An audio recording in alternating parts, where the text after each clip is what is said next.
Սա նորից ասեմ, էականը երկու բաղադրիչով։ Առաջին, որ գումարի տեսքով ֆինանսական ներգործություն է իրականացվում Հայաստանում ընտրական գործընթացներին, մեկ, առաջին հարթություն, եւ երկրորդ հարթություն։ Սա ակնհայտ կարտ բլանշ է, ի սկզբանե ձևակերպումն է, որով իրականացվելու են բոլոր բռնաճնշումները։ Պայքար օտարերկրյա այս կամ այն ներգործություն։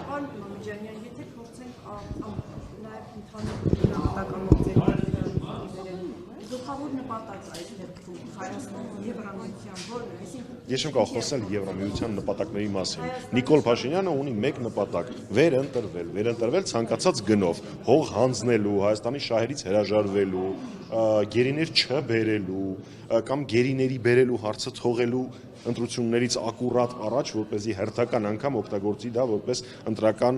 PR տրուկ, ինչպես արել էր 2021 թվականի ընտրություններից առաջ։ Հիշեցնեմ, այն ժամանակ նոյեմբերի 9-ից սկսած Ադրբեջանը պահանջում էր ականապատ տարածքների քարտեզները։ Ես չեմ մտնի այդ խոսակցության մեջ արժի տալ, չարժի տալ, դա առանձին քննարկումը։ Փաշինյանը դա տվեց մայիսին մոտավորապես ընտրություններից ակուրատ առաջ, որպեսզի օգտագործի որպես դիվիդենդ։ Հարցազրույցա դառնում Ավարտեցինք այդ թեման։ Քանի որ գլխավոր ձեր նաև դիտարկում այն է, որ սա ակնհայտ միջամտություն է պետության ներքին գործերին, այս դեպքում այս միջամտությունը ինչ ազդեցություն կունենա ընտրական process-ի վրա արդեն, այսինքն դուք ինչ եք կարծում։ Նոր էդ էի ասում, որ այս գործընթացը երկու հարթությամբ է ազդելու ընտրության վրա։ Առաջին, որ ֆինանսական միջոցներ են ուղղակիորեն ազդում ընտրական գործընթացի վրա, սա առաջին հարթություն, եւ երկրորդ հարթություն։ Ակնհայտ է, որ եթե իրանք այդ տողով, այսպես ասած, ձևակերպմամբ գումար են տալիս Հայաստանում, հետագայում բոլոր հակաժողովրդավարական գործընթացները, բռնաճնշումները, կուսակցություններ գրանցել չգրանցելը, կուսակցություններ արգելելը, ես չգիտեմ այդ գործիքը կազմից որն է ընտրելու Փաշինյանը, դրանք բոլորը ձևակերպելու են այդ տողի տակ, այս եզրակացությունն է։ Խոսենք նաև Իրանի հետ կապված, հա։ Նոր ասեցի, Փաշինյանի շահը բնականաբար դա։ Ես չեմ կարող ԵՄ-ի անունից խոսալ։ Պարոն Մամիջանյան, խոսենք նաև Իրանից հնչող ահազանգերին, անհանգստություններին։ Ներողություն, հանգած հարցը անպատասխան չէ։ Հանդիպությունը պիտի պայքարի։ Եվ Հայաստանում բաց վաղուց արդեն ընդդիմություն հասկացություն չկա։ Կա Փաշինյան եւ իրեն ընդդիմություն հայ ժողովուրդը։ Հայ ժողովուրդը սրա պատասխանը պետք է տա փողոցային պայքարով, եթե Աստված մի արածցե Փաշինյանին չհաջողվեց հեռացնել ընտրությունների ժամանակ քվյա խցիկում ցանկացած ձևով օրենքով սահմանված կարգով մեր ժողովուրդը պիտի պայքարի Փաշինյանի դեմ։ Չէ, իրակից ընդհանրապես։ Պարոն Մամիջանյան, Իրանից անհանգստություններ են հնչում Թրիփի ճանապարհի հետ կապված, ասում են դա Զանգեզուրի միջանցքի տրամաբանությամբ է եւ իրենք խնդիր են տեսնում, որ կարող է ՆԱՏՕ-ն այնտեղ լինել եւ անվտանգային խնդիրներ առաջանալ։ Ուր են բոլոր հրաշքները, որոնք այստեղ կանգնած ասում էին, որ Իրանը երջանիկ է Թրիփով։ Ուր են այդ հրաշքները, ԿՊ-ական պատգամավորները, գործադիրի անդամները, Փաշինյանը։ Քիչ էր մնում ասեին Իրանն է այդ Թրիփը առաջ բրթել, այնքան է Իրանին դուր եկել, չեք պատկերացնում։ Հատու պատասխանել հիմա դրան, բա մենք խոսում ենք այդ խնդիրների մասին։ Բա եւս մեկ անգամ այդ ոնց է ստացվել, որ ամբողջ աշխարհը այս նախագիծը անվանում է միջանցքային տրամաբանություն, ստորագրելուց հետո Ամերիկայի Միացյալ Նահանգների նախագահը 10 վայրկյան ստորագրելուց հետո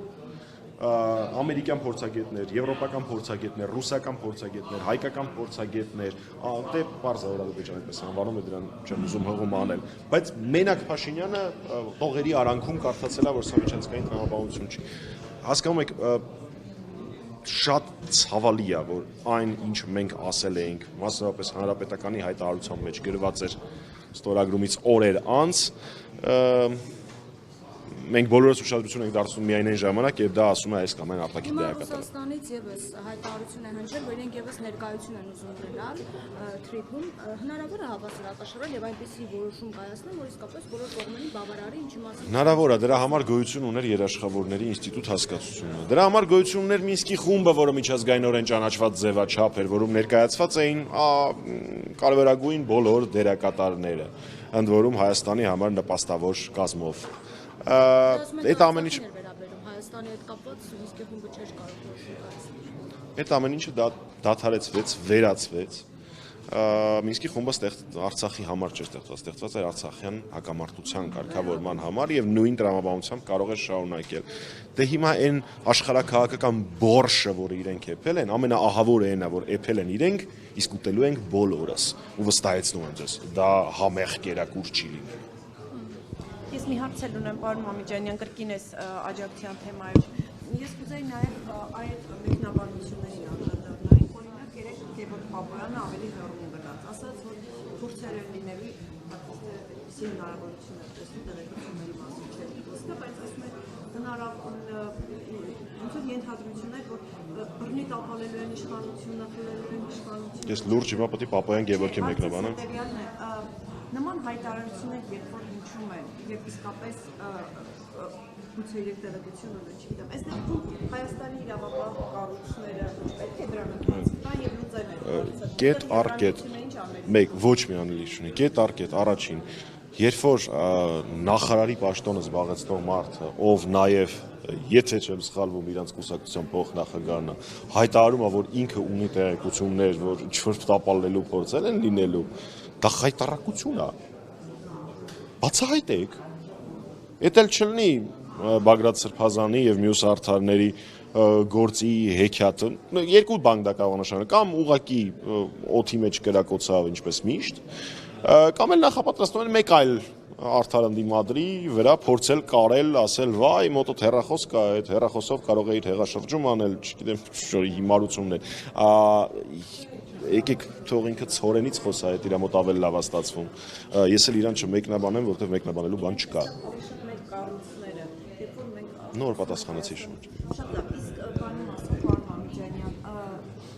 իշխանությունը երբ որ այս պրոցեսը սկսում է այս աջակցության թեմայով դիմելու Ոչ, էլ հարցեր։ Ամեն դեպքում ասում եք, որ բորշ է ստացվել այս ամեն ինչից, ինչ եք կարծում, ամեն դեպքում հավասարակշռում կարող են ապահովել, թե ոչ բանակցությունների միջոցով եւ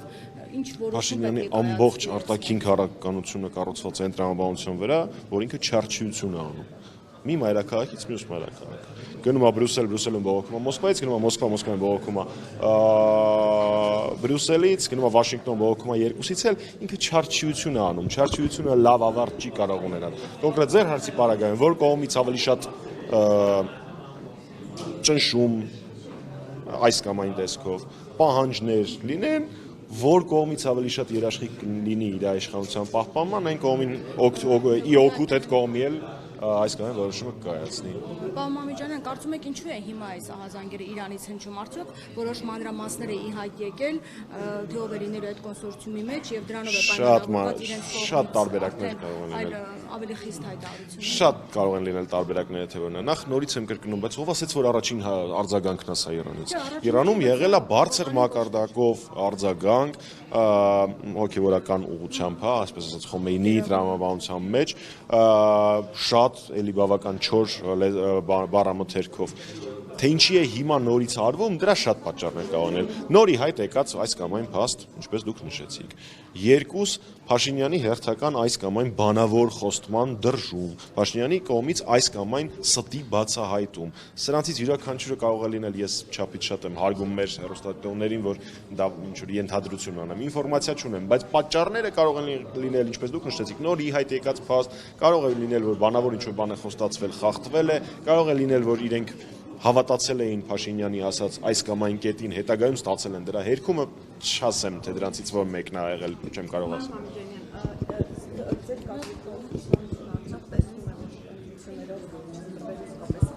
Ես բախտագուշակ չեմ, ես չեմ կարող նման հարցերի պատասխանել, կան փորձագետներ, որոնք համարում են, որ սա թուլության նշան է, ու ես կարդում եմ այդ փորձագետներին, կարծիք այդ հարցով չեմ։